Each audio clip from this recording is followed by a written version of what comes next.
ആഴിമകളൊരുമിച്ചൊരു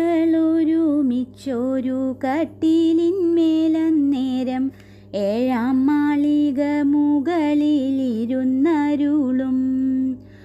ഏഴു രണ്ടുലകുവാഴിയായ തമ്പുരാനെത്രയും താഴെ തൻ്റെ വയസ്യനെ ദൂരത്തു കണ്ടു. കണ്ടാലോ കഷ്ടമെത്രയും മുഷിഞ്ഞ ജീർണവസ്ത്രവും കൊണ്ടു തറ്റുടുത്തിട്ടുത്തരീയവുമിട്ടു. മുണ്ടിൽ പൊതിഞ്ഞ പൊതിയും മുഖ്യമായ പുസ്തകവും രണ്ടും കൂടെ കക്ഷത്തിങ്കലിടുക്കിക്കൊണ്ട് ഭദ്രമായ ഭസ്മവും ധരിച്ചു നമസ്കാരഗീണ മുദ്രയും മുഖരമായ പോളിക്കുടയും രുദ്രാക്ഷമാലയുമേന്തി നാമകീർത്തനവും ചെയ്തു ചിദ്രൂപത്തിങ്കലുറച്ചു ചെഞ്ചെമ്മേ ചെല്ലും. അന്തണനെ കണ്ടിട്ടു സന്തോഷം കൊണ്ടോ തസ്യ ധന്യം ചിന്തിച്ചിട്ടുള്ളിലുണ്ടായ സന്താപം കൊണ്ടോ എന്തുകൊണ്ടോ ശൗരി കണ്ണു നീരാണിഞ്ഞു ധീരനായ ചെന്താമരക്കണ്ണനുണ്ടോ കരഞ്ഞിട്ടുള്ളൂ. പള്ളി മഞ്ചത്തിനു വക്കമുത്താനം ചെയ്തും കൊണ്ടു പക്കമുള്ള പരിജനത്തോടു മുകുന്ദൻ ഉള്ളഴിഞ്ഞു താഴത്തെഴുന്നള്ളി പൗരവന്മാരുമായി വെള്ളം പോലെ ചുറ്റും വന്നു വന്ദിച്ചു നിന്നു.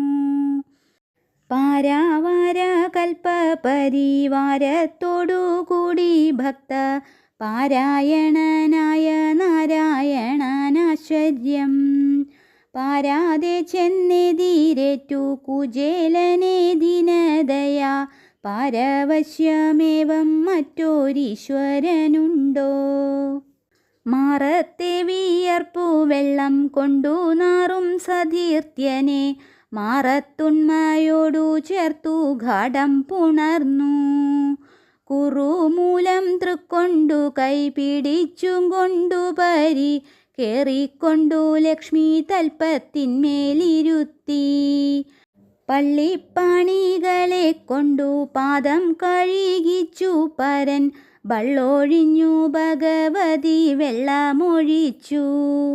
തുള്ളിയും പാഴിൽ പോകാതെ പാത്രങ്ങളിലേറ്റു തീർത്ഥം ഉള്ളതുകൊണ്ടു തനിക്കുമാർക്കും തളിച്ചു.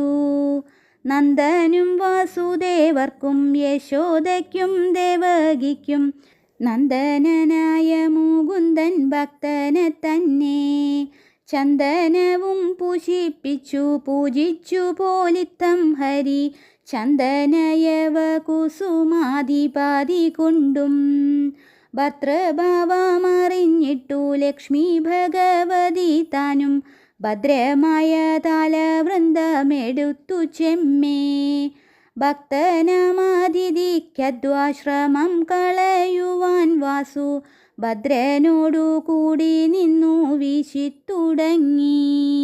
ഭക്തനമാതിഥിക്കദ്വാശ്രമം കളയുവാൻ വാസു ഭദ്രനോടു കൂടി നിന്നു വീശിത്തുടങ്ങി.